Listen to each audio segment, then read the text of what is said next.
एक पर्वतीय प्रदेश के विशालकाय वृक्ष पर सिंधुक नाम का एक पक्षी रहता था। उसके मल में सोने के कण निकलते थे। एक दिन एक शिकारी उधर से गुजर रहा था।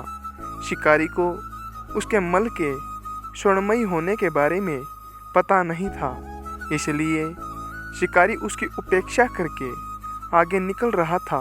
किंतु मूर्ख सिंधुक पक्षी ने वृक्ष के ऊपर से शिकारी के सामने ही स्वर्ण कण पूर्ण मल त्याग कर दिया।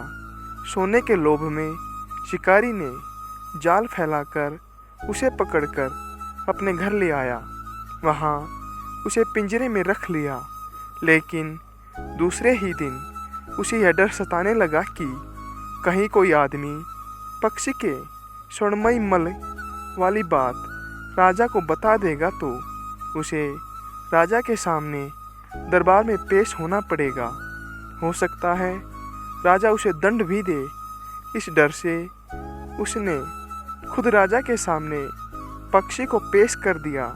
राजा ने पक्षी को पूरी सावधानी के साथ रखने की आज्ञा दी, किंतु राजा के मंत्री ने राजा को सलाह दी कि इस शिकारी की मूर्खतापूर्ण बात पर विश्वास करके हंसी का पात्र न बनो। कभी कोई पक्षी भी सोने का मल त्याग करता है, इसे छोड़ दीजिए। राजा ने मंत्री की सलाह मानकर उसे छोड़ दिया।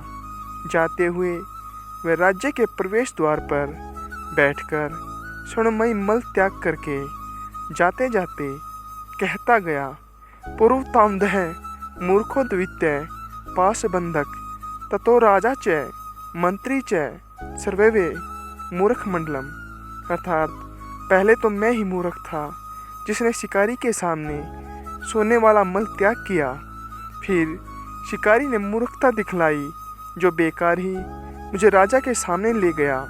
उसके बाद राजा और मंत्री भी मूर्खों के सरताज निकले जो मुझे छोड़ दिया।